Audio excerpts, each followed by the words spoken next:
इस समय केवल अयोध्या धाम ही नहीं, केवल भारतवर्ष ही नहीं, बल्कि दुनिया के 150 से अधिक ऐसे देश जहां पर सनातन धर्म को मानने वाले रहते हैं, उन सभी स्थानों पर वातावरण राममय हो गया है।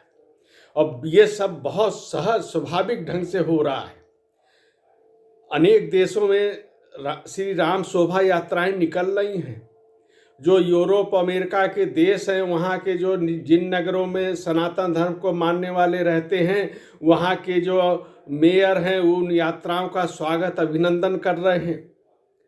एक निश्चित ही भारतवर्ष के लिए एक गर्व का और गौरव का अनुभव भी हो रहा है, इसका अवसर भी है।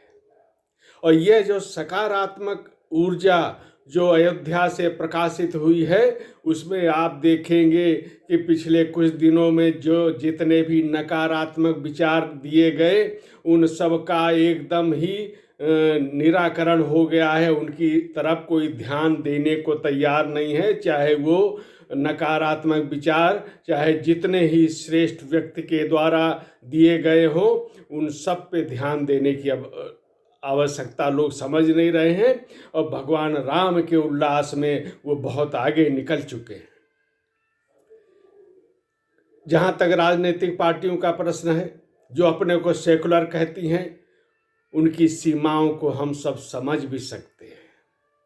कहीं न कहीं उनके मन में एक संकोच का भाव भी रहता होगा। उनकी सेकुलर राजनीति में श्री राम मंदिर का निर्माण, वहाँ पे प्राण प्रतिष्ठा, ये स्वीकृत नहीं होता है और इसलिए वो ऐसा कर रहे हैं। लेकिन उनका भी वो विषय भी अब इस पर कोई ध्यान भी नहीं दे रहा है। बहुत ही अच्छी बात है। जिस प्रकार मंदिर निर्माण का जो निर्णय था वह सुप्रीम कोर्ट के द्वारा हुआ और जिस तरह से वर्तमान सरकार ने इसके लिए प्रयास किए, वो सब एक सकारात्मक भाव था। समाज में जो सौहार्द का एक वातावरण हुआ और इस संवेदनशील और 500 वर्षों से चली आ रही समस्या का समाधान हुआ, सामाजिक सौहार्द के साथ हुआ। यही एक जो आधार है सकारात्मक, यह एक ऊर्जा, सकारात्मक ऊर्जा दिखाई भी दे रही है। अब किसी ने कहा होगा कि मंदिर निर्माण पूर्ण नहीं हुआ, इसलिए प्राण प्रतिष्ठा नहीं हो सकती। कुछ दिन तक इस पे भी चर्चा हुई और अंत में देखा गया कि हमारे जैसे जो अज्ञानी लोग हैं, उन बातों का जवाब देने की हैसियत में नहीं है, औकात नहीं हम लोगों की। लेकिन अनेक धर्माचार्यों ने इसका प्रतिवाद कर दिया और उन्होंने कहा, और उन्होंने प्रत्यक्ष रूप से कहा, देख कर कहा, अयोध्या धाम में रहते हुए कहा। उन्होंने कहा कि मंदिर के प्रथम तल का निर्माण पूर्ण हो चुका है, गर्भगृह का निर्माण भव्यता के साथ पूर्ण हो चुका है और इसलिए कोई भी प्राण प्रतिष्ठा में बाधा नहीं है। ये शास्त्र सम्मत है। ये हमारे बहुत ही प्रतिष्ठित विद्वान धर्माचार्य कह रहे हैं। इसलिए वह जो नकारात्मक विचार था वो भी पीछे छूट गया है। हम देखते हैं कि दक्षिण भारत में तो ऐसे अनेक मंदिर हैं जहाँ तक विदेशी आक्रांता पहुँचे नहीं, वहाँ उनका विध्वंस नहीं हुआ। वहाँ प्राण प्रतिष्ठा होने के बाद केवल कुछ वर्षों तक ही नहीं बल्कि कई पीढ़ियों तक निर्माण कार्य होते रहे, मंदिर का विस्तार होता रहा, उसको भव्यता दी जाती रही, सुंदरीकरण होता रहा और इस तरह से उनका निर्माण कार्य भी चलता रहा।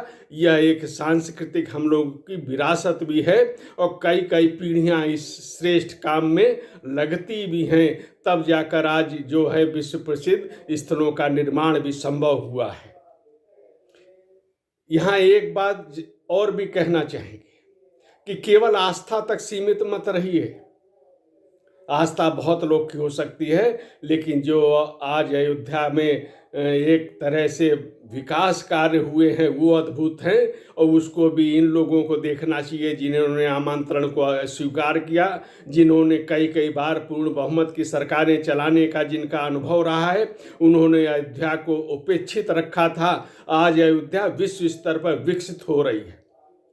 7 स्टार होटल जो दुनिया का पहला होटल होगा कि जो शाकाहारी होगा पूरी तरह से, वो प्रस्ताव मिल चुका है। अनेक 5 स्टार होटलों के प्रस्ताव सरकार को मिल रहे हैं। सरकार उनको जमीन उपलब्ध करा रही है। राम पथ, भक्ति पथ, आस्था पथ, श्री राम जन्मभूमि पथ की इनकी भव्यता अगर देखना है किसी को तो कम से कम यही देखने के लिए अयोध्या चला जाए। अंतर्राष्ट्रीय एयरपोर्ट देखना हो किस ढंग से बना हो, रेलवे स्टेशन का जिस तरह से कायाकल्प हुआ उसको देख सकते हैं, मेडिकल कॉलेज इस प्रकार से बना है उसको देख सकते हैं कि यानी जो अपने को सेकुलर कहते थे उन लोगों को अगर मंदिर से लगाव नहीं था तो अयोध्या के विकास से उनको परहेज क्यों था, ये भी देखना पड़ेगा। लेकिन आज इन बातों का अवसर भी नहीं है। विगत 6.5 वर्षों में अयोध्या का अभूतपूर्व विस्तार हुआ है। 31,000 करोड़ से अधिक की योजनाओं का क्रियान्वयन चल रहा है और अगले कुछ महीनों में ये पूरी होने वाली हैं। उसके बाद 85,000 करोड़ रुपए की योजनाओं के प्रस्ताव हैं और जब ये पूरे होंगे तो अयोध्या विश्व स्तर पर सबसे आकर्षण का केंद्र बनेगी। और यही जो गौरव है, यही हम देशवासियों के लिए संतोष का विषय है, सनातन धर्मियों के लिए संतोष का विषय है। और इस राममय वातावरण पर निश्चित ही हमारा जो भारत का जनमानस है, विदेश के सनातनियों का जनमानस है, वो एक उत्सव मना रहा है।